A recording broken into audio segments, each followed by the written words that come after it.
Hi, everyone. Welcome to episode 45 of the All Dolphins podcast. And I am drawing a blank for number 45. I'm ashamed of myself. Anyway, more importantly, today is the recap of the first of the two joint practices. I told you you'd struggle in your mid-40s. I'm ashamed.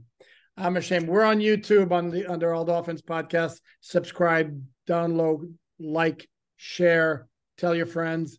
We're also wherever you get your audio podcasts on the Fans First Sports Network under Miami Dolphins Insider. A lot of star power among those attending the practice at the Houston Methodist Training Center. Spotted Richmond Webb, former Dolphin great. Man, was that guy blocking my view? Yes. Listen, this is how I realized it was Richmond Webb, because Poop finally we had this joint practices. You practice on two different fields.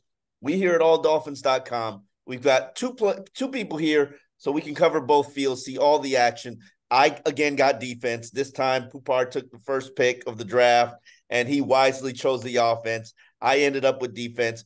But Richmond Webb, at the end of the period when they came to share the same field, that man was blocking my entire view of everything on the defensive side of the field. No, he's a large individual. He was blocking our view as well as he was blocking pass rushers from getting to Dan Marino back in the day.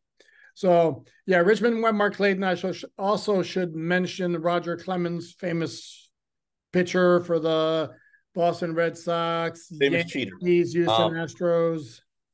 Andre Johnson was here too. Andre Johnson was there as well. Former University of Miami great, and I mean great. The dude could play. And was the first really elite player that Mike McDaniel had to coach as a position coach. He mentioned him today in the press conference. Right. That's right. He had to bring something of value to Andre Johnson, who was coached phenomenally at the University of Miami by CJ. So Curtis Johnson. Curtis Johnson. Okay. So we're not here to just talk about who was at practice. We're here to talk about what happened at practice. At some point, we also need to discuss the Christian Wilkins situation, because Mike McDaniel confirmed it is indeed a hold-in, as we kind of discussed here on the podcast over the past several days. So do we start with practice stuff, or we dive into Christian Wilkins real quickly? I don't think there's much to say about Christian Wilkins. This is a situation where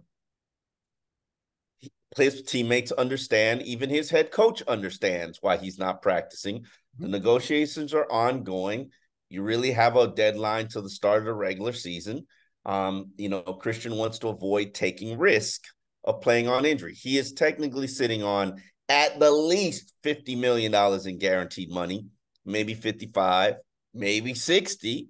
I think that it's going to be something in the neighborhood of, when I looked at the deals that have been done recently by the Miami Dolphins, I think it's going to be in the Jalen Phillips category of deals. And when you look at Jalen Phillips's category, not Jalen Phillips, Jalen Ramsey, Bradley Chubb's category. Oh, Bradley Chubb. Okay. When you look at Bradley Chubb's category, right now he has got $60 million in guaranteed money. That is around the neighborhood. Dexter Lawrence, his teammate at Clemson, what he get? $60 million in guaranteed money. But that's where Christian Wilkins can point to, because that's apples to apples, D tackle to D tackle, as opposed to Bradley Chubb, who is a pass rusher, edge defender, who can arguably affect the outcome of games more with sacks, forced fumbles than an interior defensive lineman can. So I'm sorry. Both players got $60 million in guaranteed money. I want $60 million in guaranteed. No, I agree. But I'm saying the point of reference for Christian Wilkins is going to be, look at what the D tackles around the league got this offseason, which was the year of the D tackles. Last offseason was the year of the wide receivers. This year was the D tackles who all got paid. And Christian Wilkins saw all of that and goes, I want my money as well. I'm sorry. Let me correct myself. Bradley Chubb got $53 million in guaranteed money. Dexter Lawrence got $60 million in guaranteed money. If I'm Christian, I'm trying to clear 50. And really, it's about the guaranteed money. You can give me all the fake years and fake numbers and to make the deal sound better. The first 3 years of the deal is going to be guaranteed. That's all that really matters. What does the guaranteed money look like? Christian is right now playing on $10.7 million. has no protection in future years. So all the risk is going to be assumed by him once he steps on the field for a regular season game. And that's what players want to avoid. Okay, let's move on because, again, we've discussed Christian Wilkins before, and we're here in Houston, Texas to talk about the joint practices. So Christian obviously didn't do any teamwork. Teron Armstead was back doing some teamwork. How many snaps? 11 on 11s. I did not count the snaps, but it was like, it felt like one series he was in there, one series he wasn't. But he got some work, and after practice, I asked him about his routine and all that, and he said it's time to amp it up a little bit. Liam Eichenberg did not do any 11 on 11s. Mike McDaniel told us before practice that he's been dealing with some stuff. We saw him on the bike the previous practice. He was on the bike again on this particular day. So those are two guys that are worth mentioning in terms of the work they did. As far as, I'll start with the offense. Hold on. Do you believe that injury contributed to Liam's decline? This is the All Dolphins podcast. I want the truth. Okay, except if there was something that could have prevented or affected his performance beforehand, when this is a show me training camp, I'd like to think that Liam Eichenberg would have been raising his hand and saying, fellas, I'm not right. I need to get myself right before. What about if it was pride? What about if it was pride that was making him not raise his hand? Because we both watched him. Liam isn't as bad as he was starting to look. I agree, but again, I think there's too much at stake, and I think he knows that even though he's listed first on the depth chart, the left guard, he needs to prove it. So no, I'm not buying it. Is it impossible? No, not impossible. I'm not buying it. Okay, so let's get down. What's going to stand out? The biggest story, I guess, on offense is going to be there were 2 pick sixes against Tua. One early on the field that was dedicated to Dolphin offense versus Houston defense, where you weren't. Unfortunately, with a lot of this practice, it's remarkable that, I don't know for you, but for me and for us watching the Dolphin offense, we were able to see as much as we did, because a lot of plays were going away from us with a bunch of players standing in front of us. So on that particular play, I can tell you the first pick six, it's a pass to Tua's left side that Christian Harris, a former teammate at Alabama linebacker, jumped the route. And then Tua explained after practice that he basically went to look off the receiver and then going in that direction. And Christian Harris has noticed that's something he did a lot with last year, and basically kind of guessed that that's what he was going to do and jumped the route. And on the second, sure it was last year, or maybe was it Alabama? He said last year. He clearly said last year. And then the second one, which we both hold on. So you think that the Texans are studying film for a joint practice? That would be phenomenal if they are. Or maybe Christian Harris is studying film of his former guy. I don't know. That's a good point you make. The second one was a play where looked like Tua was talking about route adjustment, and the receiver wasn't on the same page. And he looked off. Tyreek was double covered. He looked down. I saw the play. He was trying to find it. Looked like a slot receiver, and the kid Pitre, who's having a phenomenal camp. Oh, he's a good player. He's a really good player. He jumped the route right in front of it and was a beeline to the end zone.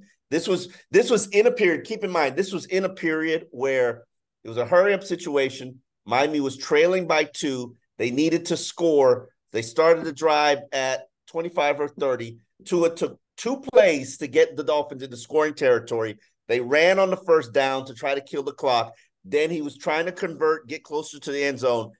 Pitre jumped the route, pick 6, situational period ends with the Houston Texans walking away with the victory. And Tua said after practice, that was on me. What he should have done once he saw that it wasn't there anymore, he should have just thrown it at the guy's feet so nobody could get it. And then you mentioned the Dolphins getting into scoring position very quickly on that drive is because there was a very long completion. There was one very long completion, probably 45 yards, I would say, to Durham Smythe, who, by the way, at 38. Okay, whatever. And for Dolphin fans who hadn't heard anything about the tight ends, they finally made a play. Durham Smythe had a very, very busy practice. I got him for about 4 catches. Couple of them are short and they were around the line of scrimmage, but he had a couple down the field, including that big one. So So we're close to what yardage wise for Durham today? Oh, he was probably, let's say 4 for 65 maybe, which again, and this is Durham Smythe, and maybe this was his reminder of guys, we're not as destitute at the tight end position as Are you all not? in the media. Hold on, as all of you in the media make it out to be. We don't have. Hey, listen, this Mike McDaniel says there are things that he's doing each week to work. And, I know everybody is like, oh, the offense is sucking. The offense is sucking. They're doing things that they're not used to doing or trying out things that they're usually not trying out. Maybe this is the tight end week. Maybe we're working some tight end packages this week. But I don't like that as an excuse for everything, that when the offense doesn't look sharp, because the offense has not looked sharp. I would say today, even though the pick sixes are going to stand out, the offense overall was pretty good too. Had 4 touchdown passes in red zone work. That was very good. He had a couple of nice completions. Skylar Thompson had a bomb to Braxton Berrios, probably 50 yards. But I'm going to be fair because I do it when it's the other quarterbacks. It was not a pretty throw. I didn't see exactly how Berrios was, like, might have been 5 yards behind the DB and basically had to wait for the ball, but it got there. It's a 50-yard completion. You would say it was a great pass because it's a 50-yard completion. I would say it was an ugly duck, but it got the job done. And then there was a nice throw from Mike. Do you throw catchable balls deep, or do you not throw catchable balls deep? Oh, I used to cover a University of Miami team. The quarterback, I can't remember his name. Jesus, I'm that old. He was like an All-American too. Brock Berlin. No, before Brock. It was after Brock Berlin. It was like an parade All-American. He had all the names. People will remember who he is. Kenny Kelly, yes. No, not Kenny Kelly. That was before. I'm sorry. Let's not try to. Go ahead. He couldn't throw a deep ball to save his life. Okay. And he was a quarterback that replaced Brock Berlin. Okay. And it just was not catchable. It wasn't pretty. And I would argue to you, and I stand my ground on this, Ryan Tannehill was not a good deep ball thrower as well.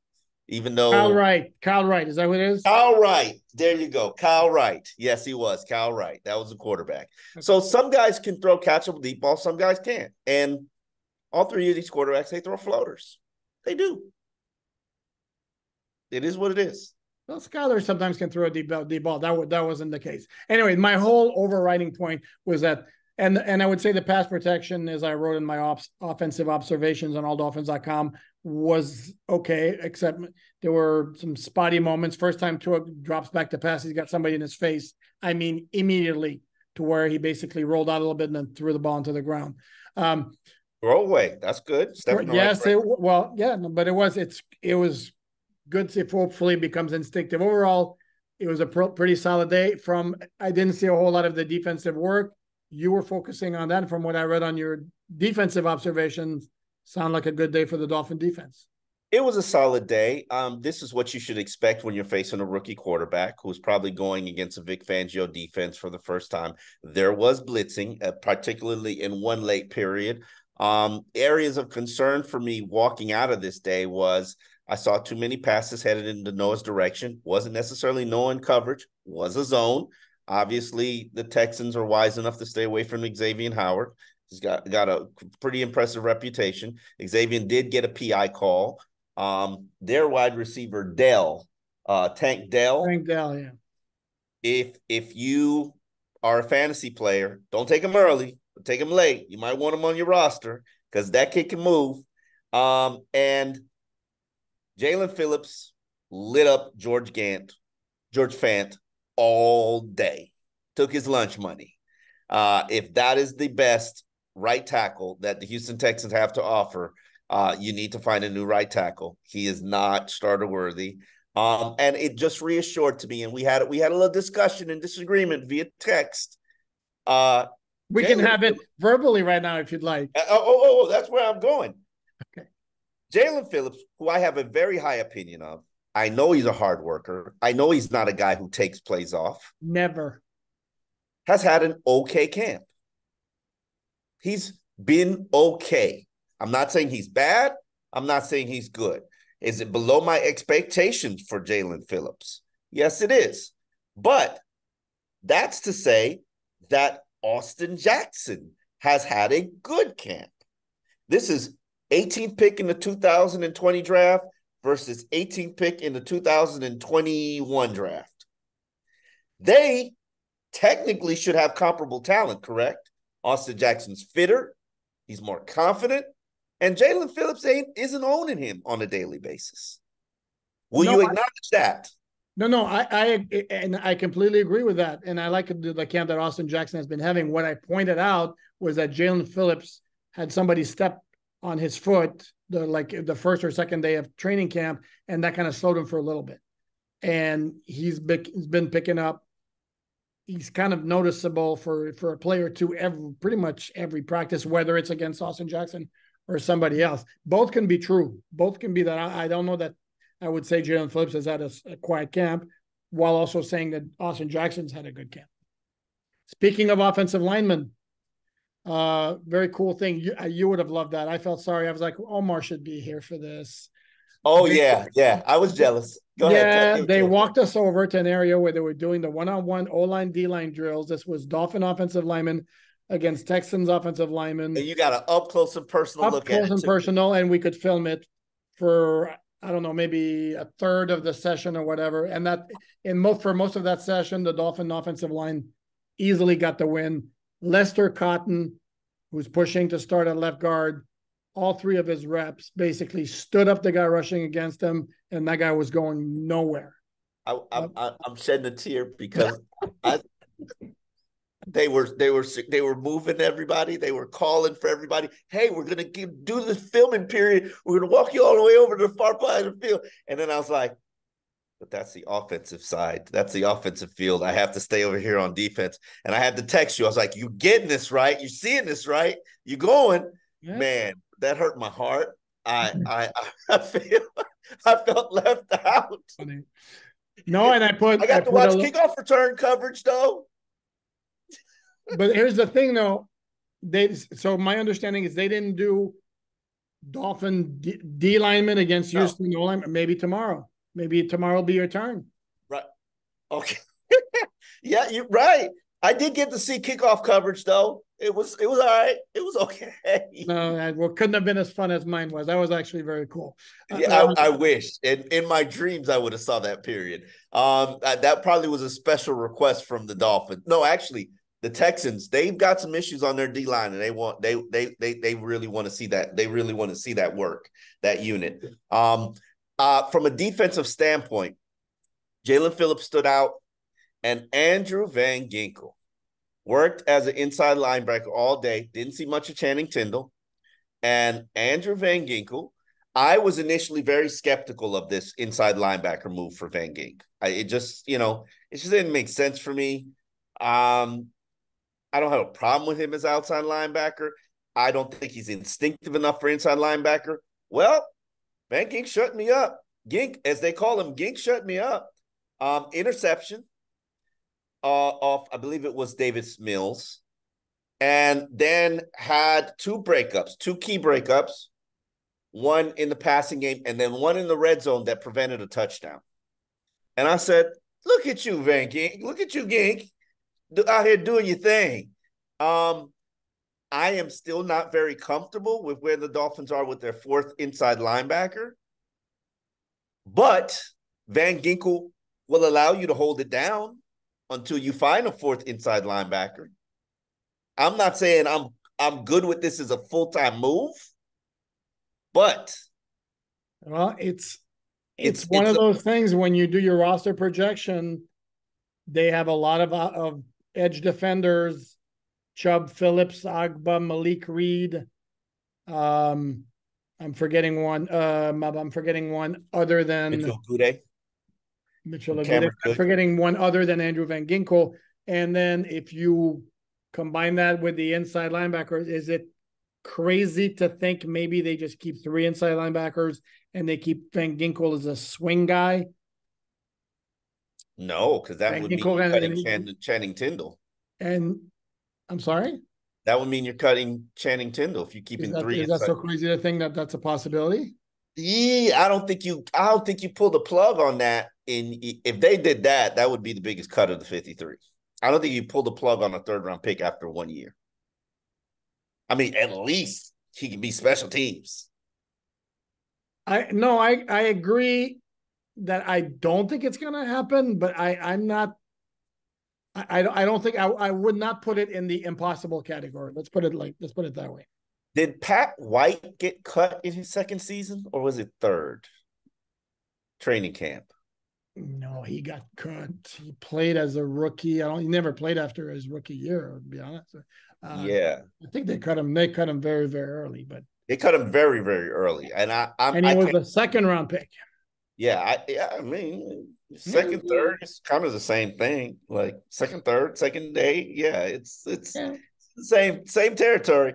I don't think Channing Tindall has been that bad, but I would not say he's been good. Would I say he's safe? No, but he's probably player number 47, and a bad week of practice will probably get him off.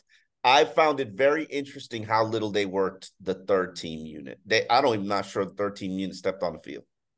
And I'm fine with that because a lot of those guys got a lot of action against the Falcons, and you need to start getting yourself ready for the regular season. And even, Mike McDaniel gave me a fist bump when I asked that question for his thought process on how. Yes, he did. He was like all over. He was like, Omar, you're the man.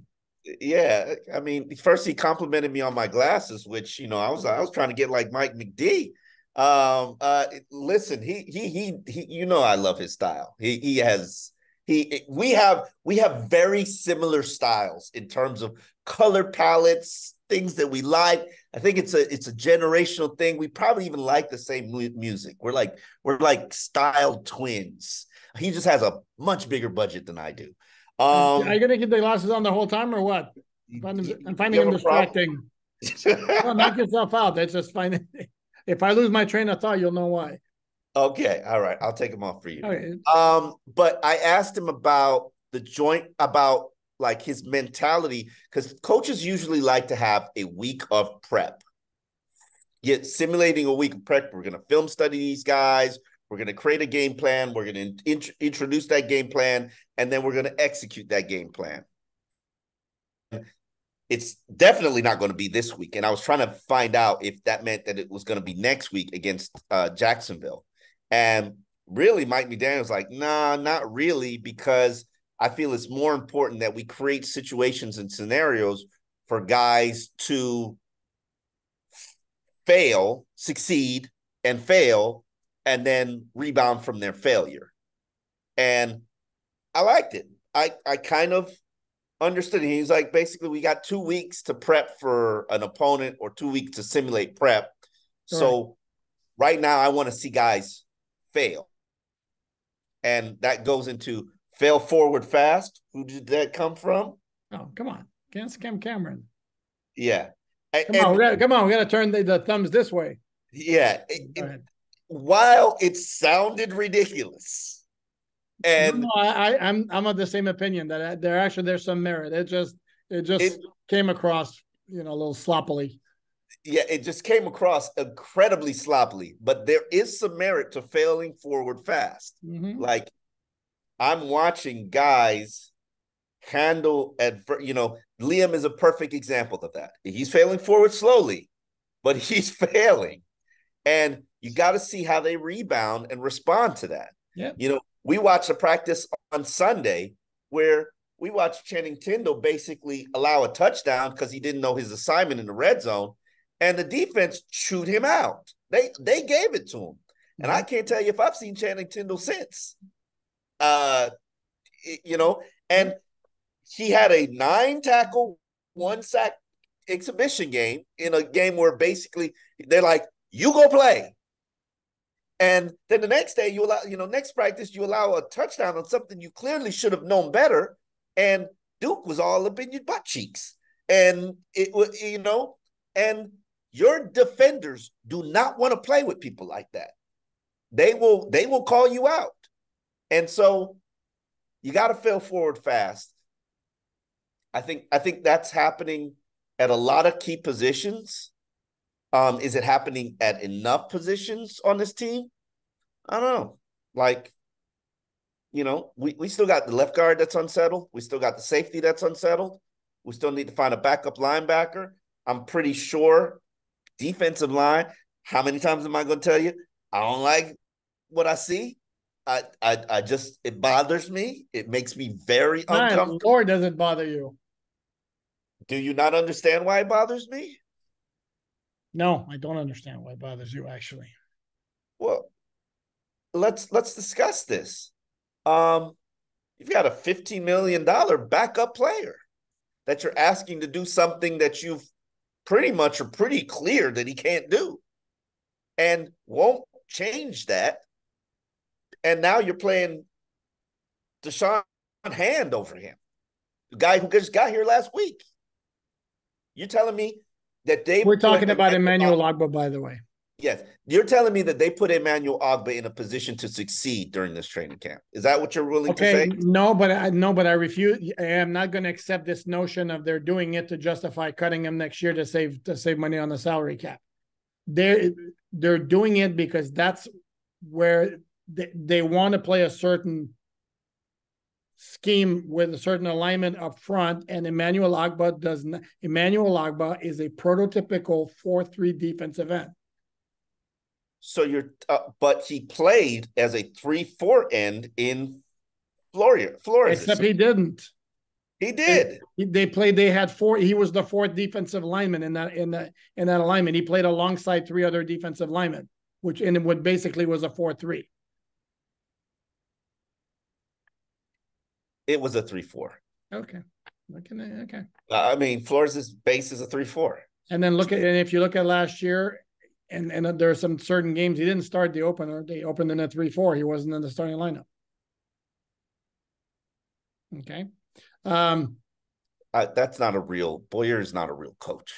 Anyway, it was the Brian Flores scheme, and Brian Flores got 9 sacks out of Ogbah his first 2 seasons in Miami, which was way more than he got anywhere else in his career before that.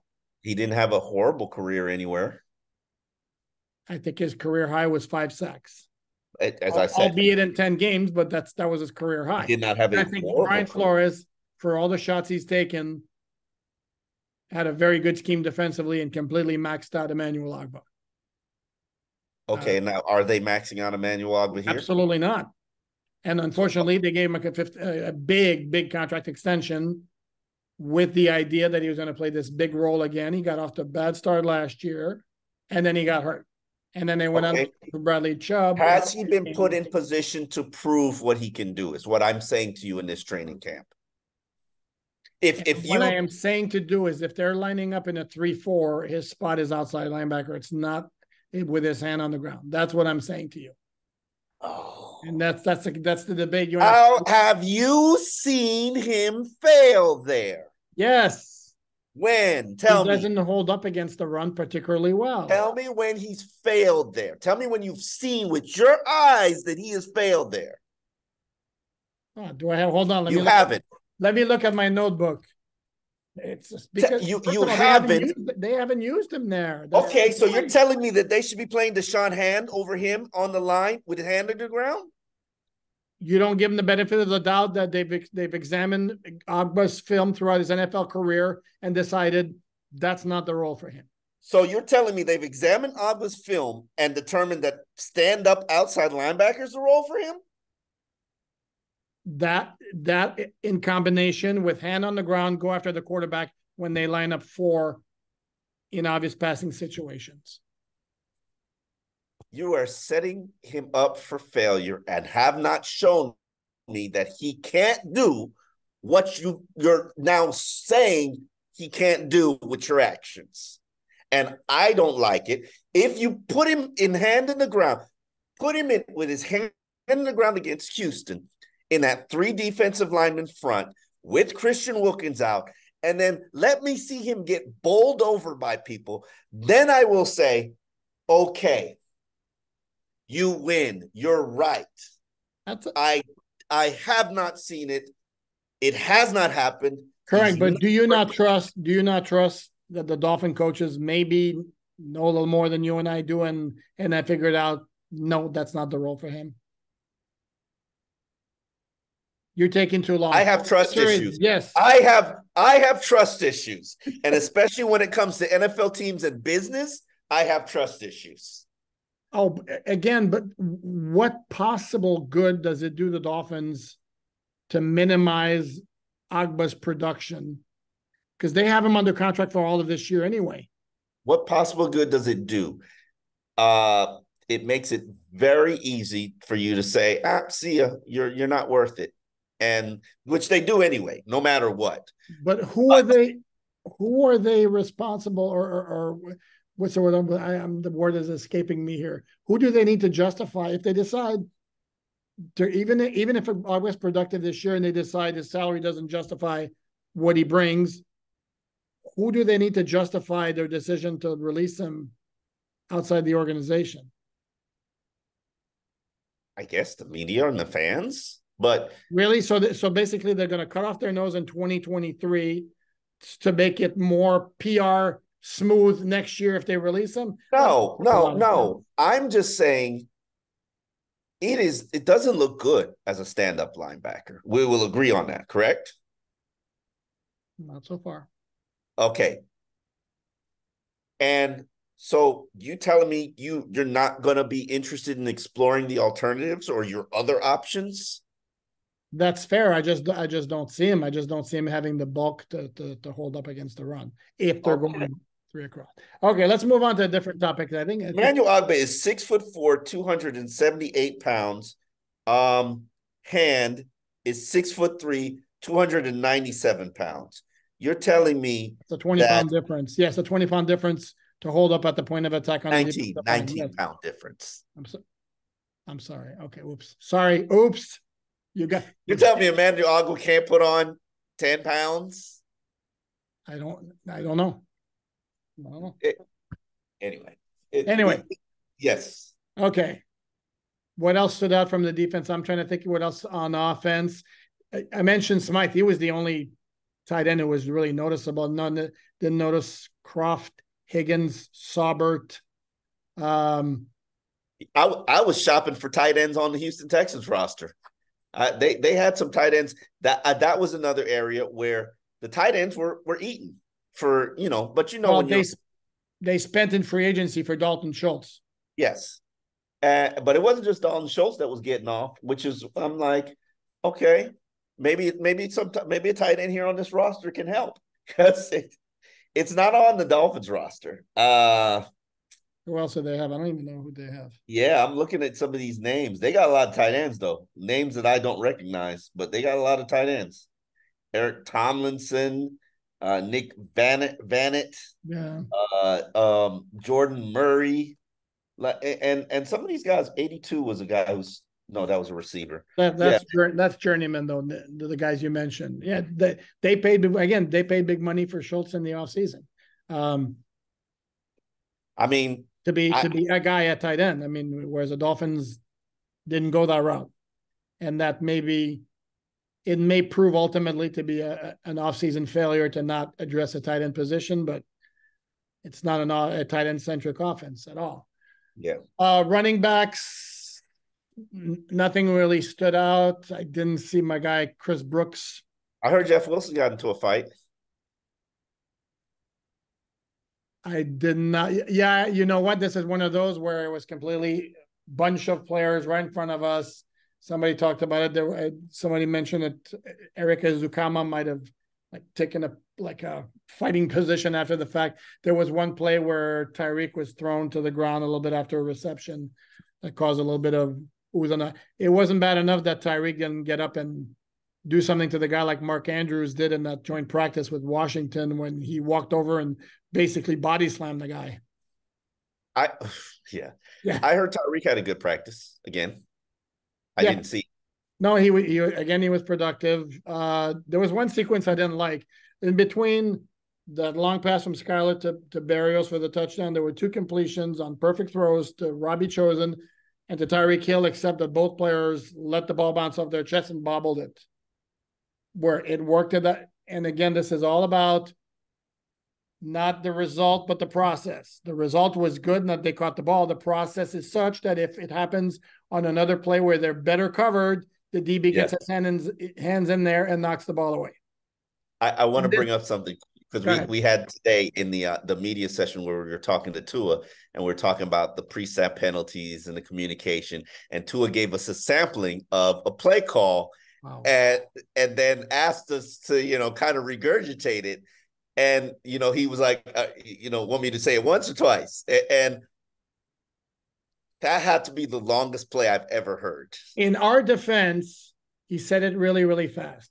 Had he said it a little slower, we still wouldn't have gotten it. But we might have gotten 3 words. We might have remembered 3 words. He gave us that was the first time I ever got a very good illustration. And that's what I like about Tua. There's so much blunt honesty to him. He gave us a very good illustration of why they had so many false starts. I mean, so many pre-snap penalties. And if you're a young player, and also explain why, if you're a young player, you're probably not going to get this offense very, very quickly. There's a lot of verbiage to it. It did have Top Gun in there, that I heard. And I know this only because somebody put it on Twitter, the play call, and had mad respect to Tua or for Mike McDaniel for putting in a couple of pop culture reference. Top Gun was one of them, and then I heard him again. Then I heard Top Gun. So I was kind of blown away at how long and lengthy. And maybe Tua was just giving us an exaggerated example, but like to say that it took him like 5-10 seconds to say the play. Speaking fast. Yep. And I was just like, holy crap. Like, is this what he's hearing in his ear? But that's the job of a quarterback. And you gotta make it work. Yep. But yeah, they're would you say that the offense is still undergoing growing pains? Yeah, it's still lagging behind where it was at this time last year. And that's, to me, the reference point. And obviously, they haven't had Teron Armstead very much. They didn't have Teron Armstead very much last year. They've been without Jalen Waddle now for, a good week. Jalen Waddle missed sometimes last year. Did Berrios? Yes, you said Berrios played. So Berrios is out there. I did know, and he was very active. He had like 3 or 4 catches as well. Yeah, it was dominated. The 4 guys, and then Ezukam also had some catches. What you didn't see was David Davis. You didn't see Kute, the new guy. It was more the frontline guys, but those guys, and then at tight end, it was pretty much just Durham Smythe and nobody else. And I will mention that Tua pointed out that they went to dinner yesterday, and it was Mike White who picked up the check, which was very cool. I should have asked Tariq if they did dinner, if the wide receivers did dinner. He better pick up the check if they're the wide receivers. No, it's a competition. It's injuries play a factor too. Remember, it's supposed to be Tariq and versus Waddle, but Waddle. Is the competition ongoing or is it over?